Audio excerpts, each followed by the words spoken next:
Calabreso, mas antes a gente vai pro nosso... A ex do Calabreso. Não foi? Falou o ex. Eu falei o ex, a ex do Calabreso. Mas bora começar o nosso papo da fofoca de hoje com notícia. A nossa primeira página fala a respeito de um processo movido contra a Rede Globo de televisão por uma ex-jornalista da emissora. O que acontece? Para quem não lembra, recentemente veio toda uma polêmica de uma jornalista falando sobre a Globo, apontando, na verdade, ali um crime, né? Ela decidiu tomar uma atitude contra a Globo após ser demitida da emissora no ano passado. Ela que teria, na verdade, ela falou mal, né, da Globo em um podcast. A gente vê aí, já. Tá, deu um probleminha na imagem? Arruma a imagem aí. Então a gente tá falando agora sim da jornalista Cecília Flash. Ela tomou então uma atitude contra a Globo após ser demitida no ano passado. Ela entrou então com um processo contra a Globo News, do Grupo Globo, onde ela trabalhou por mais de 18 anos e acusou a emissora de assédio moral. Segundo informações do site F5 da Folha de São Paulo, o caso está sendo investigado pelo Tribunal Regional do Trabalho de São Paulo, o TRTSP, na verdade, tá?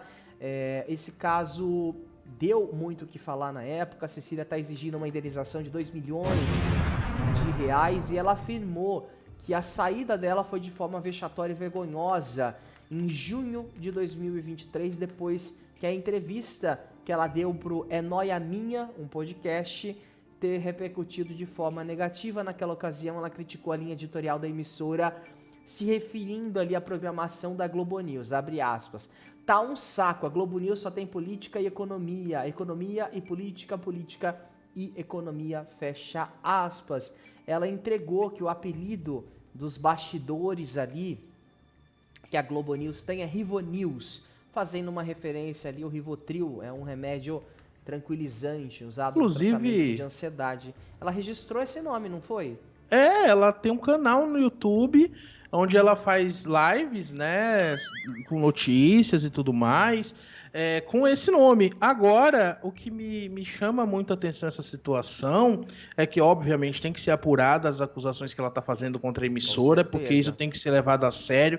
Existe-se muito ambiente de trabalho tóxico, existe-se muito chefe tóxico, e não dá pra gente também fazer aqui passar a mão na cabeça de ninguém. Primeiramente porque a Globo não é uma pessoa, a Globo é uma emissora com milhares de pessoas trabalhando dentro, e a gente sabe que no meio dessa gente vai ter gente boa e gente ruim também, né? Quem trabalha lá dentro, às vezes em posição de chefia, pode fazer coisa errada sim, então toda denúncia tem que ser apurada. Por outro lado, agora que eu vou falar sobre essa situação do Rivonews,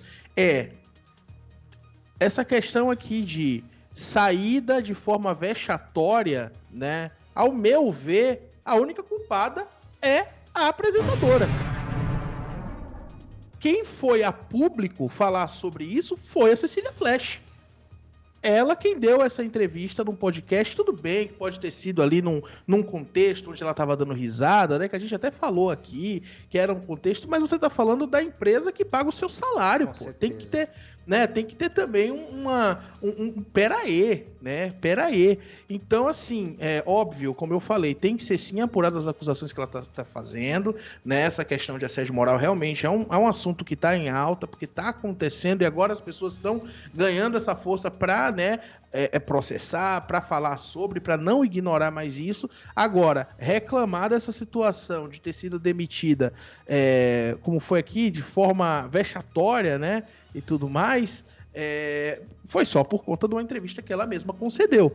Aí realmente não tem como outra pessoa controlar o que ela diz, o que ela fala, né? Ela foi num podcast, deu essa entrevista, pouco tempo depois chegou a situação da demissão, inclusive ela deu aspas muito ruins na época que ela saiu, onde falou sobre ser a única ali dentro que não tinha nenhuma bandeira, deu o exemplo da Lynn Midley, falou, a Lynn Midley é negra, fulano de tal é gay, eu sou só cis e não represento bandeira nenhuma, não valho nada pra TV Globo. Algo nesse sentido que foi dito por ela na época, né? Então, assim, realmente é bem complicado, como eu disse, tem que ter essa análise sim, mas ao mesmo tempo não dá pra colocar na conta dos outros algo que ela mesma disse. Com absoluta certeza, eu concordo com você. A gente tem que ser também responsável pelas coisas que nós falamos, né? Então, se você trabalha numa emissora, ou acho que isso não só para emissora, você trabalha em uma empresa e você opta por falar mal desta empresa publicamente, é claro que você vai arcar com essas consequências de toda maneira, né? E às vezes a demissão sai até barato, hein, Daniel? Com certeza. Eu acho que é diferente, por exemplo, quando muita gente fala, eu recebi a proposta de uma empresa, essa empresa era tóxica.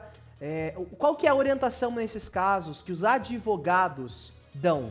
Permaneça nessa empresa, busque vamos supor que eu trabalho na empresa Padaria do João Limitada, né? E lá na Padaria do João Limitada é um relacionamento tóxico, é abusivo, os superiores são muito abusivos e tóxicos, é um clima muito pesado. O que um advogado vai orientar? Procura, se na padaria não tá funcionando, tenta trabalhar no supermercado, tenta trabalhar em outra empresa, e vá juntando provas disso.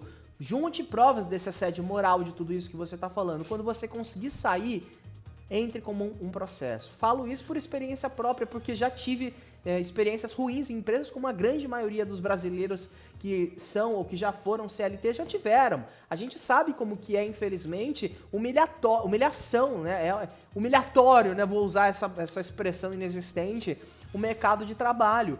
É assim, dessa forma. Muitos chefes são abusivos mesmo. Então, faça ali o seu pezinho de meia, faça as suas provas, consiga uma outra coisa que você, né, um trabalho melhor de preferência e entra na justiça. Mas assim, você estando naquela empresa, você falar publicamente mal, não tem muito o que fazer. Nesse caso, a demissão, ela realmente saiu barato. Não me lembro acho que não foi por justa causa, viu? Pelo que a gente noticiou aqui na época, não foi uma coisa por justa causa, o que é uma vantagem muito boa, né? Afinal, ela sai ali com todos os direitos, caso fosse CLT. Ela agora então entra na justiça para requerer essa indenização de 2 milhões de reais. Dizendo, e reforçando, então, Daniel, tem que ser investigado mesmo, tá? Tudo isso aí. Se ela abriu o processo, provavelmente tem provas disso. Pessoas que trabalharam com ela que também podem ajudar provando isso, né? Mas fica aí, né? Lembrando que também, né? Se a pessoa trabalha lá ainda, ela vai querer dar depoimento contra a emissora que ela talvez trabalha? Algum ex-colega. Gente, a represália vem, não é porque é a Globo, qualquer outro canal, qualquer outra empresa. Você vai querer manter um funcionário no seu corpo de funcionário, sendo que ele está sendo testemunha sabe? Não é assim também que funciona, né? Ok que estamos do lado do trabalhador sempre, com certeza. Mas fica aí essa notícia, a gente segue atualizando vocês de casa, tá? Essa aspas bem polêmica que ela deu. Mas bora girar então o nosso papo da fofoca.